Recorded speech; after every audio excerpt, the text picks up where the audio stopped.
When women say my body, my choice, I agree. Yes, we have the right to our bodies and our bodily autonomy. Women and their bodies must be respected and protected. Bodily rights are especially important when a woman is pregnant, because there is more than one body involved. After all, carrying a baby is a bit more complicated than, say, carrying a football. This is my husband, Benjamin. He's a tight end for the New Orleans Saints, and he's scoring a touchdown. And now he's announcing that I'm pregnant with twins. So, case in point, this is not just my body here. There are 3 bodies. Some people try to say that children in the womb are part of a woman's body. But come on. If a child in the womb were literally part of a woman's body, like her arm or her leg, then I'd have 3 hearts, 3 brains, 30 fingers, and because there are 2 boys in there, I'd be mostly male. So when people try to say my body, my choice to defend abortion, it doesn't make sense. Because here's the thing about bodily rights and rights in general. A right isn't a right if I only apply it to me and remain unwilling to grant to others what I ask for myself. To put it simply, a woman's right over her own body does not include the right to end the life of an innocent human being. Think about it. We would find it horrifying if a pregnant woman intentionally took drugs while knowing that it could cause her child to be harmed physically or mentally. However, if a woman has the right to do anything she wants with her body, including terminating her child, then we can't say that's wrong. Furthermore, we must recognize that there's a special relationship between the bodies of a mother and her children. Parents, both mothers and fathers, have a natural obligation to support their children that our legal system recognizes. This is why we require fathers to pay child support for 18 years. The father does not get to say, my body, my choice, choose not to put his body to work, and opt out of paying to support the child he helped create. Likewise, mothers have a natural obligation to support their children.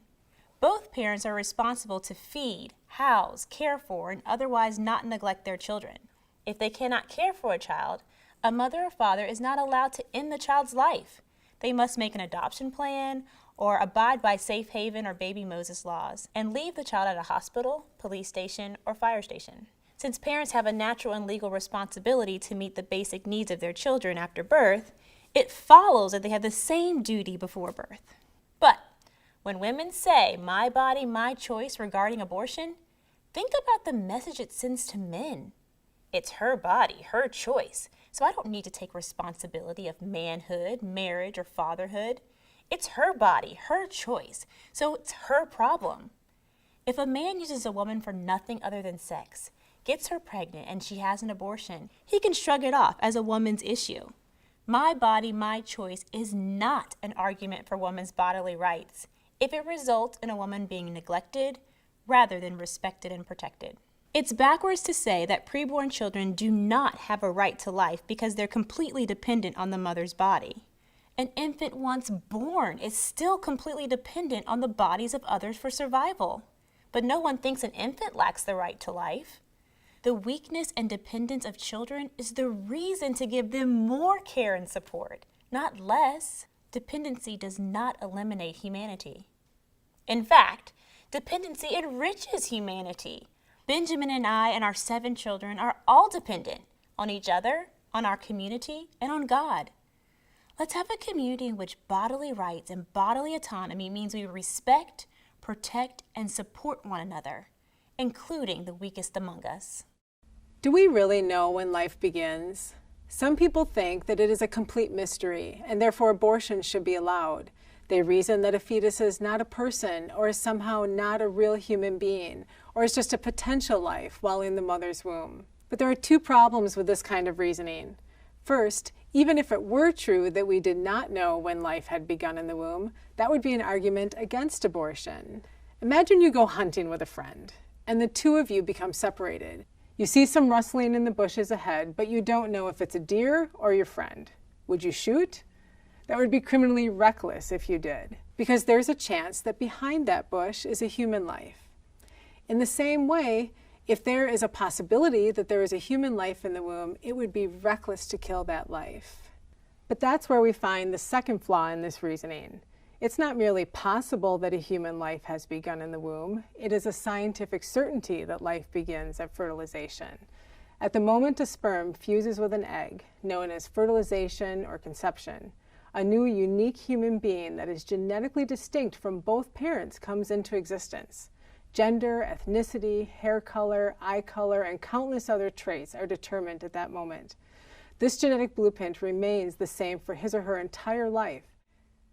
After conception, a developing baby grows at an extremely rapid pace, especially within the first trimester. The baby's heart begins to beat in the 6th week of pregnancy, which is only a little over 3 weeks from the moment of conception. A new study found that the first heartbeat may occur even sooner, as early as the 5th week, which is about the same time a mother discovers she is pregnant. The baby's lungs and digestive system are also forming. At 8 weeks, human brain activity can be recorded. In fact, the human brain will continue to develop and mature even after birth and well into the person's 20s. At 12 weeks, the tiny child can swallow, scrunch hands into little fists, touch his or her face, and scratch his or her head. The baby's fingers and toes are also complete with nails. Fingerprints are developing by 14 weeks. At 18 weeks, the baby's ears can even hear music and recognize their mother's voice. Between 18 and 30 weeks, doctors can treat preborn babies while still inside the womb with life-saving therapies and repair significant defects for certain diseases. And at 22 weeks, or even sooner, it is possible for babies to be born and survive outside the womb. It is also a fact that preborn children exhibit behaviors that we do on a daily basis. They smile, feel pain, cough, yawn, hiccup, respond to sound and light, sleep, and possibly even dream. Some researchers have even shown that babies may cry while in the womb. So referring to the preborn child as a zygote, blastocyst, embryo, or fetus at different stages of development does nothing to lessen his or her humanity. Those are just ways of referring to age, no different from the terms infant, toddler, adolescent, or adult. It is also false for some to call the preborn child a parasite or consider him or her as nothing more than a blob-like sea cucumber.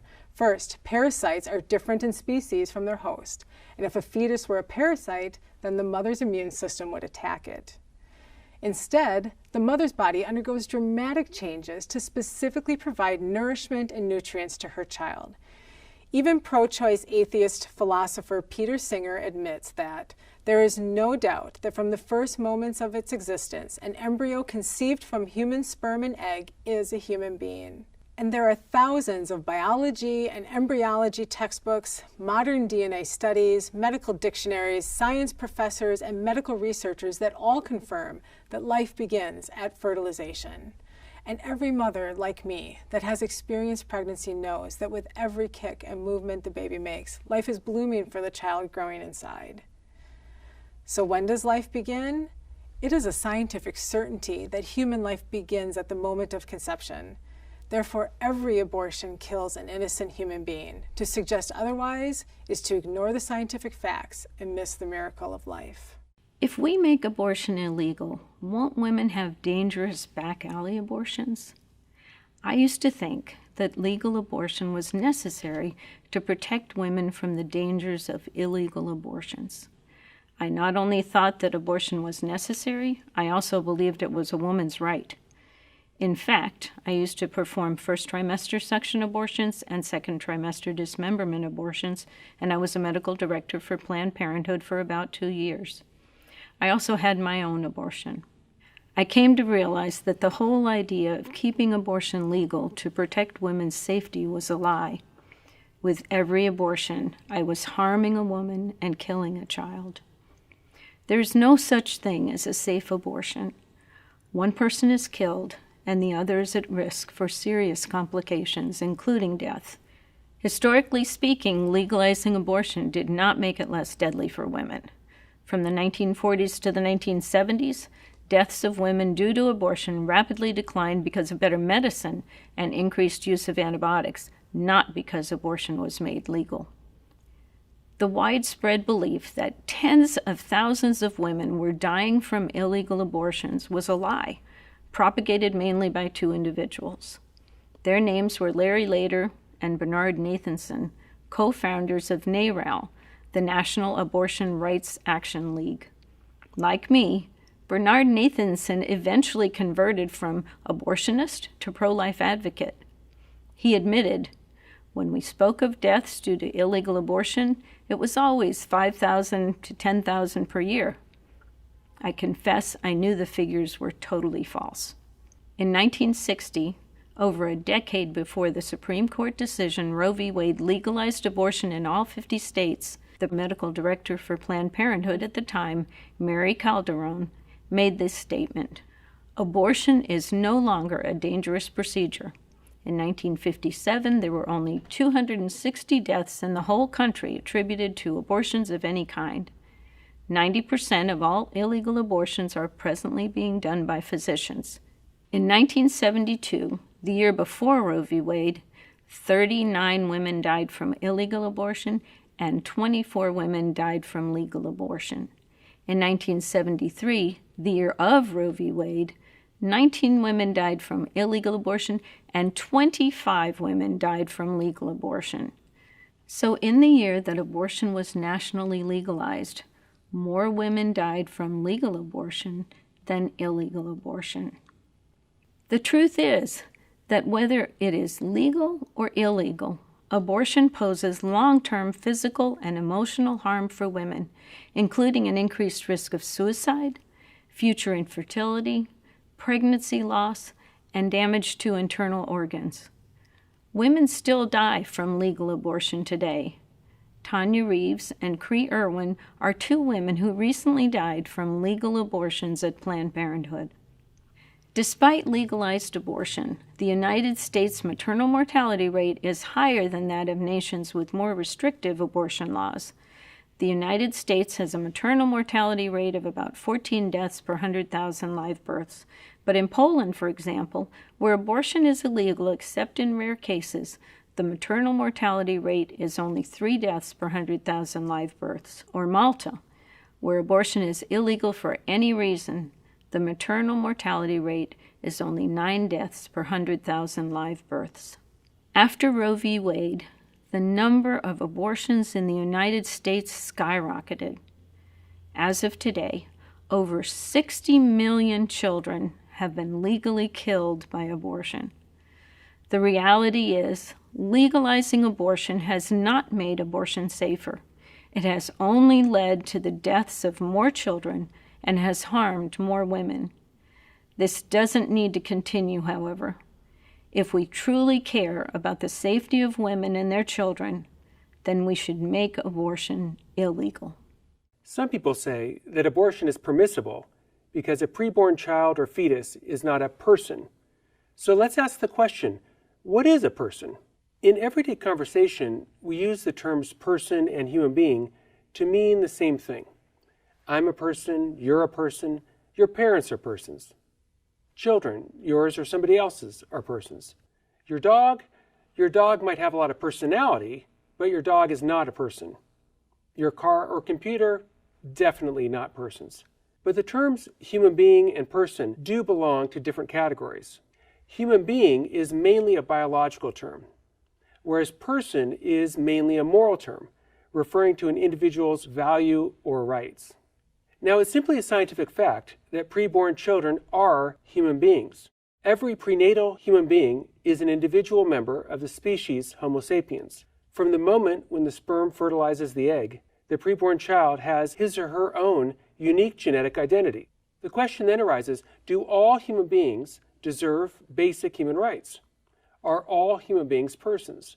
Or do only some human beings, those similar to us, have value and worth? Every time in human history that we have said that a certain group of human beings are not persons, it's resulted in a horrible tragedy. Think of the slavery of Africans, or the Holocaust of Jewish people, or the oppression of women. All of these human rights abuses came from denying a group of human beings their personhood.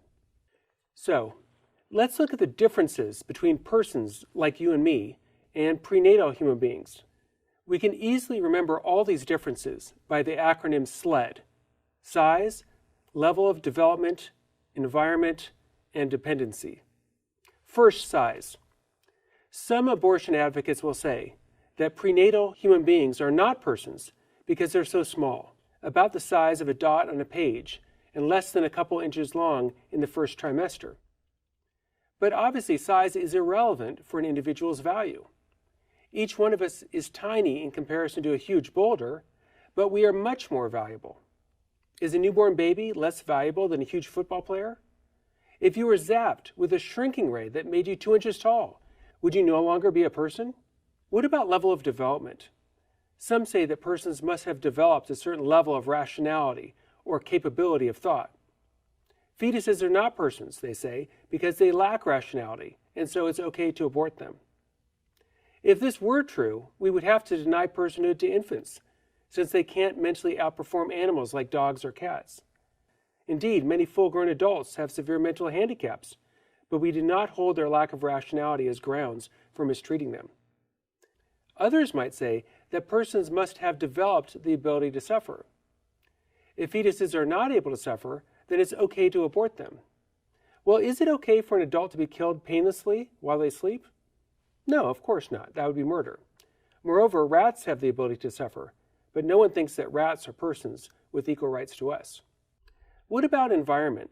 Is a preborn child not a person just because it's still in the womb? What's the magical thing that happens at birth that suddenly bestows personhood on the baby?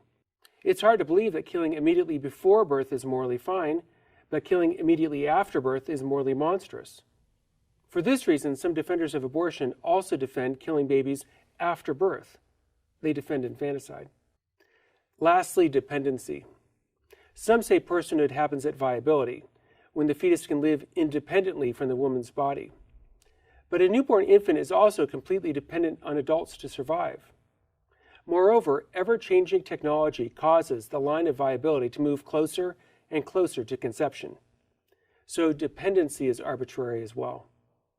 In conclusion, to say all human beings are persons is to promote human equality and inclusivity, and to ensure that no human being, born or unborn, is ever deprived of their intrinsic dignity and their basic human rights.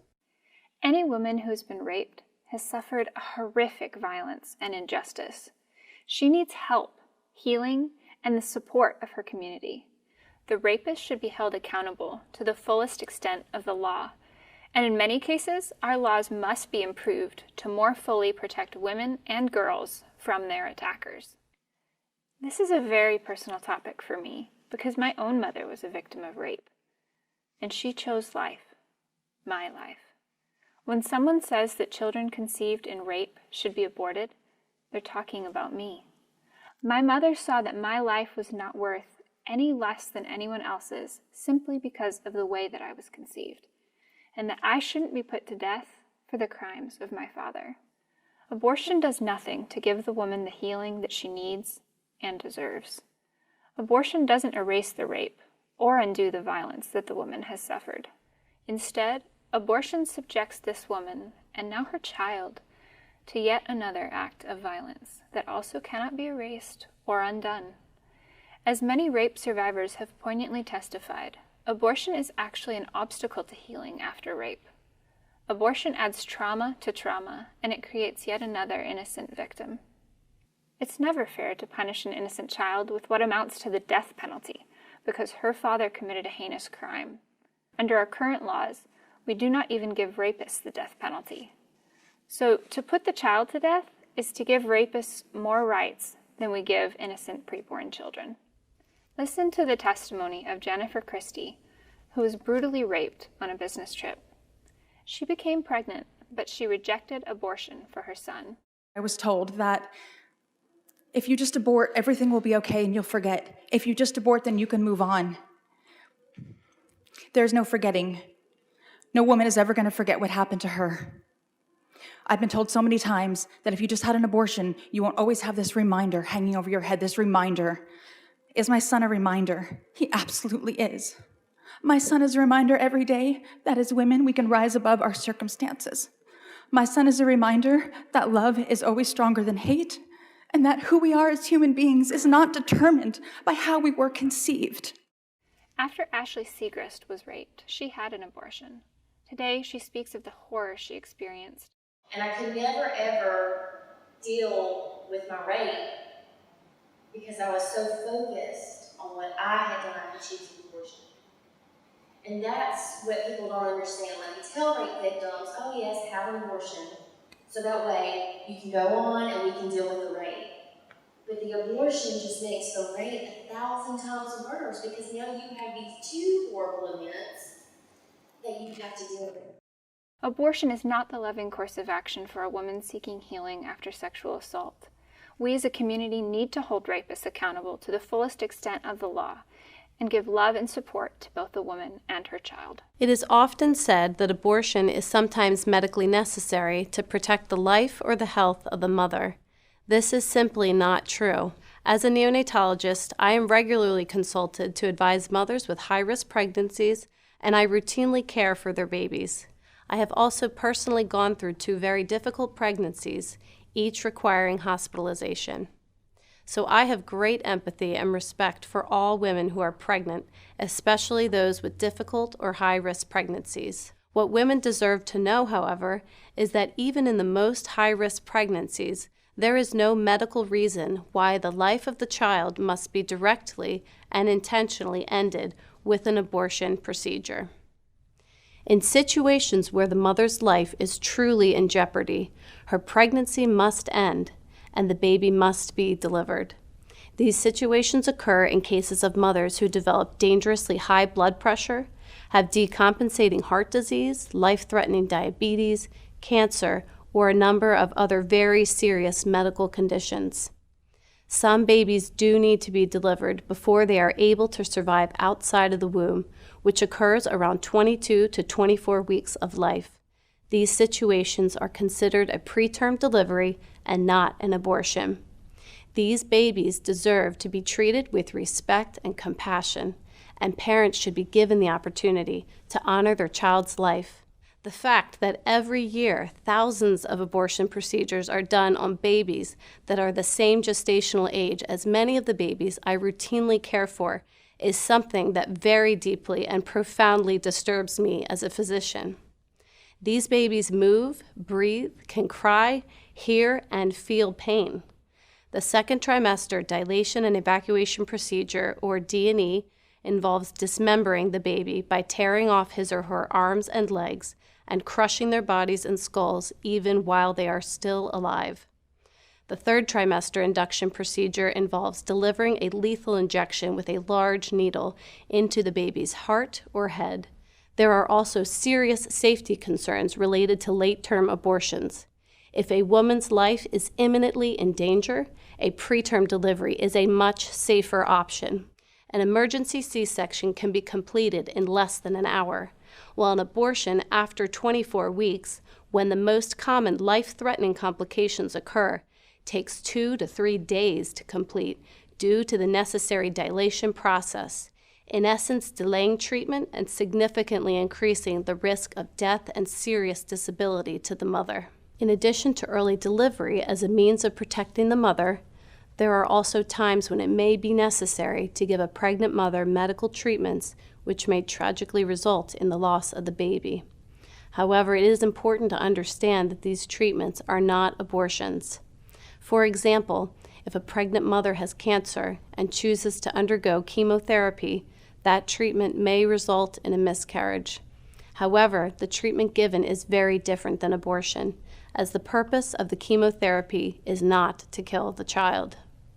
Some will also confuse the necessary treatment for an ectopic pregnancy with an abortion. An ectopic pregnancy occurs when a preborn child implants in the mother's fallopian tubes or somewhere outside of the uterus.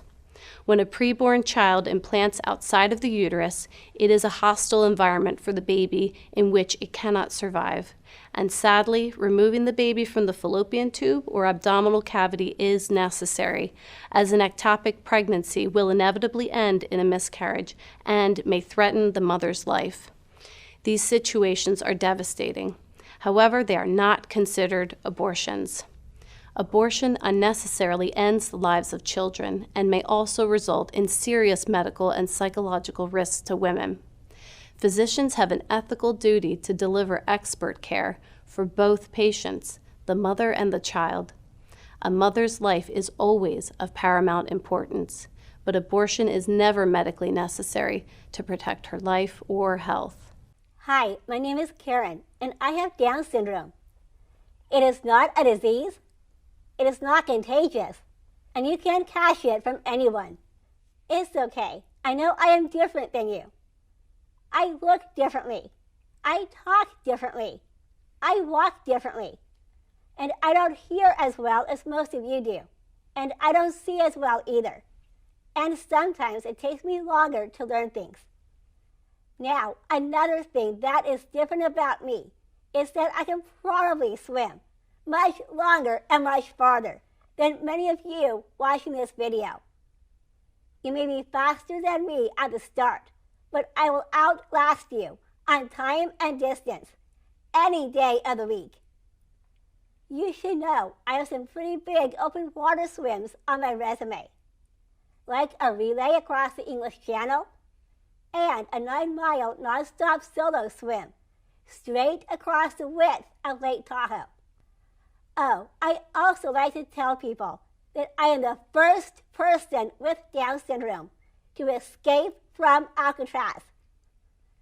I have done that swim from Alcatraz Island, where the prison used to be, all the way across the San Francisco Bay 16 times now. I have a regular high school diploma, a 2-year college degree, an honorary doctorate degree, and I have a good paying job. In short, my life is amazing. It is important that you know that I am not the exception for people with Down syndrome. Stories are pouring into newsrooms, websites, and Facebook pages all around the world about people with Down syndrome who are business owners, hard-working employees, actors, musicians, surfers, hockey players, and public speakers, all showing what is possible when we are given the chance to live a full and inclusive life.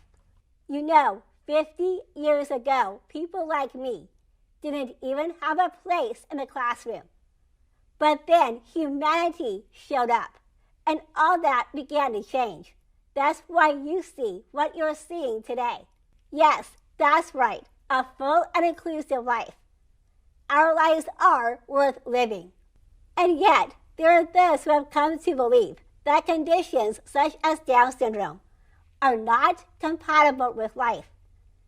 And it is much easier today to do something about that.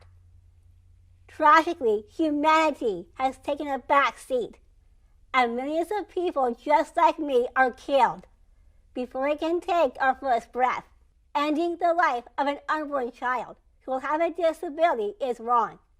It is very, very wrong. This comes from a belief that people with disabilities are weak and need to be weeded out from society.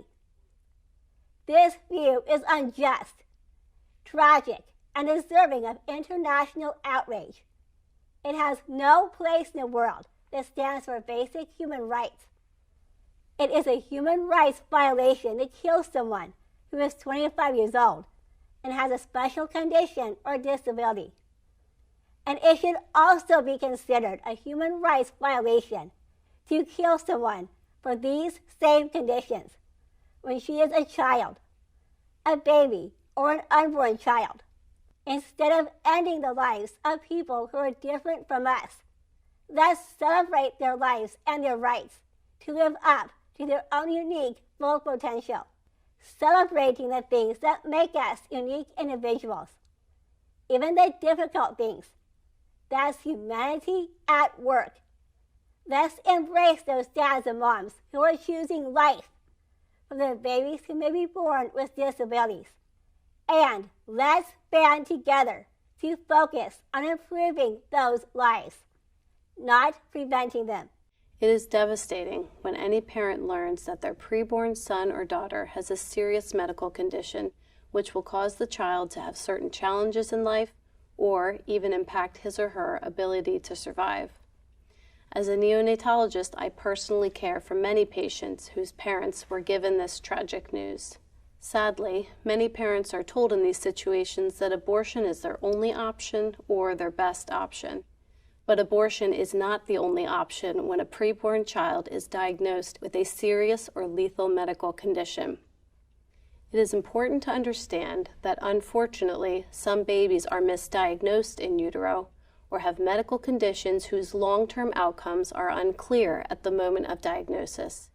If allowed to be born, some of these babies may in fact turn out to be perfectly healthy if they were misdiagnosed, and others may indeed have some special needs, but ultimately live a long and happy life. Medically speaking, it can be very difficult to confidently predict the long-term outcomes of many conditions diagnosed in utero. It is a tragedy that some parents have been offered an abortion based off of a misdiagnosis. This is the story of Suzanne Guy, who at 22 weeks pregnant was told her baby had a chromosomal abnormality incompatible with life and was encouraged to have an abortion by 3 different physicians.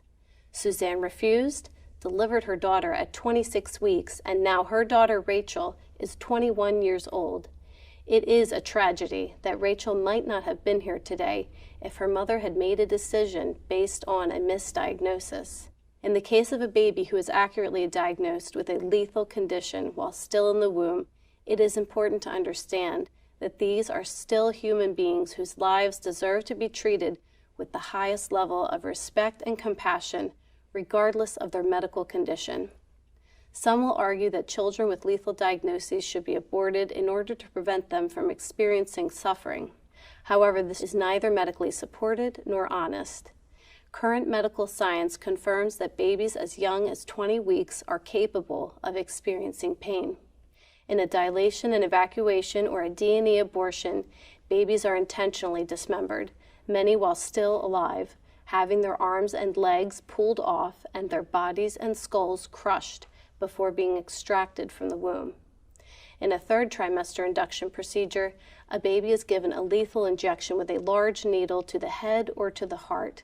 In the cases of babies diagnosed in utero with a lethal condition, we should instead be focusing our efforts on furthering the field of neonatal palliative care, which provides compassionate medical care for terminally ill babies by alleviating any pain or discomfort during the dying process. I have personally cared for many babies born with lethal conditions. We closely monitor these babies for any signs of pain and work with the parents to compassionately treat their baby's discomfort with pain medications, oxygen, and other appropriate measures as medically indicated. We tailor our approach to supporting and caring for these babies in a very personal way, depending on their medical condition, in order to address each infant and family's needs. We also provide support for the mothers of such babies in every way possible. Mothers are given the chance to hold, kiss, talk to, and comfort their babies as they pass. Unfortunately, many mothers carrying babies with lethal medical conditions have never been offered or presented with the option to pursue palliative care for their child. If we are truly advocating to empower and educate women, we need to be openly and honestly discussing this compassionate and life-honoring option. All babies deserve to be born, shown compassion, treated with dignity and respect, and supported, even through the dying process. A society's morality and ethics is only as strong as its treatment of its sickest, smallest, and most vulnerable members. Some abortion advocates say that abortion is necessary to stop the world from becoming overpopulated. But is this true? Is the world really facing an overpopulation crisis? And even if it were true, would aborting large numbers of people be a moral way to respond? It goes without saying that mass slaughter is a crime against humanity and should never, ever be proposed as the solution to any human problem. Overpopulation or no, would you support the annihilation of any segment of humanity, the elderly, for example, or the very young, or women, or men, or people of a certain race or culture? Of course not. The mass extermination of all or part of humanity is the stuff of supervillains or invading aliens. Too many mouths, not enough to go around. And when we faced extinction, I offered a solution. Genocide. Human beings are a disease. a cancer of this planet. You are a plague. For optimal balance, however, there have been times when more radical solutions were required, when the population needed to be reduced rather drastically. And yet, there are those who not only support the mass slaughter of the preborn, but are actually engaged in carrying it out. Take China, for example, which I know well. The Chinese government brags that it has eliminated 400 million people from its population over the last 40 years. I was in the operating room in China as government doctors were forcibly aborting and sterilizing women who, in some cases, were only weeks or days away from giving birth. These atrocities were committed in the name of combating, you guessed it, overpopulation. In many other developing countries, from India to Indonesia, tens of millions of unborn children have also been aborted in the name of population control. Many of them were little girls. Even if overpopulation were real, the destruction of so many people, each a unique and wonderful human being, would constitute the greatest tragedy in the history of the world. But overpopulation is not real. It is a myth. The world is not running out of living room or resources. Take food, for instance. There are currently 7.5 billion people on the planet. But we could easily feed, with current agricultural technology, twice that number. Since the Green Revolution of the 1970s, we are producing more food on less land, and humanity is eating better than ever before. Are there still hungry people? Of course there are. But this is not because there is a global shortage of food, but because of corrupt governments, poor distribution systems, and ongoing wars and civil unrest. Even more striking, the evidence indicates that the world is not in danger from overpopulation. It's in danger from underpopulation. Around the world, birth rates have fallen. Workforces are shrinking, while the numbers of the elderly are dramatically increasing. This is a recipe for economic stagnation in countries like Japan. Japan is in the grip of a long-running demographic recession. The answer to the world's population problem is not aborting babies, it's having babies. David Brooks has written in the New York Times that for decades people took dynamism and economic growth for granted and saw population growth as a problem. Now we've gone to the other extreme, and it's clear that young people are the scarce resource. In the 21st century, the United States could be the slowly aging leader of a rapidly aging world. Dozens of countries now have shrinking populations, and nearly all have adopted policies that encourage people to date, to get married, and to have children. Too many Americans have bought into the myth that having children will ruin our world. The truth is that there's plenty of room on God's green earth for all of us. America needs to encourage young couples to marry and to have children.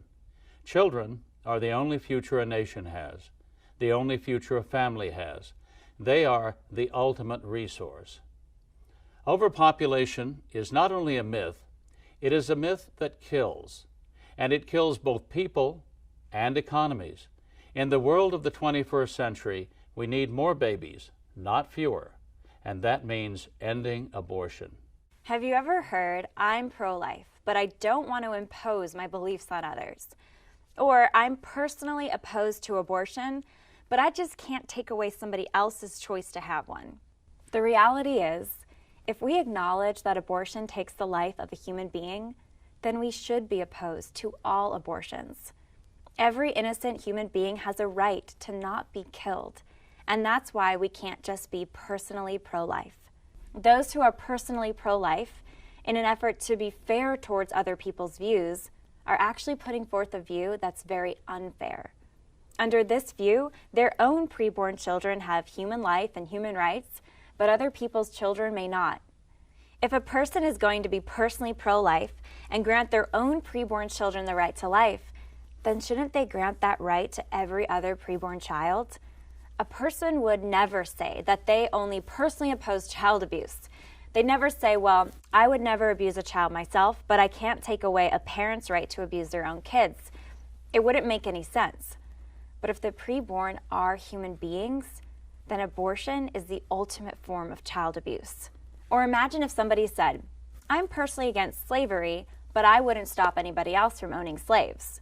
Or, I'm personally against the Nazi Holocaust, but I can't stop somebody else from persecuting Jews. We'd think they were terribly confused or even cowardly.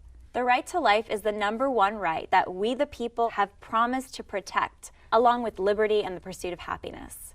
If our laws do not protect the right to life, then they're failing their most basic function. So it's actually impossible to be just personally pro-life. We either believe in the right to life for all human beings, or we don't. Some of those who call themselves personally pro-life think that to oppose abortion means taking away the rights of other people. But that's completely upside down. No one should think that they have the right to kill an innocent human being, especially if that human being is their own child. To oppose abortion is to protect children from having their most fundamental rights taken away. Since Roe v. Wade, over 60 million children have been killed by abortion. Let that sink in. 60 million human lives. And these lives continue to be killed every day. In our country, in our states, in our cities. For many of us, it's happening down the street from our homes. This is the greatest civil rights crisis of our time, and we can't just sit on the sidelines. This is why I've dedicated my life to ending abortion and building a culture of life. All of us need to do everything that we can to protect innocent life, from educating one another on the reality of life in the womb, to exposing the horror of the abortion industry, to giving charitably to support new mothers and fathers, to ministering outside of abortion mills, to opening our homes to children that need foster care or adoption. And vote. Vote with your ballots. Vote with your dollars. Make the pro-life position heard with posts on social media. Together, we can create a community where abortion is rejected and every human life is loved and cherished.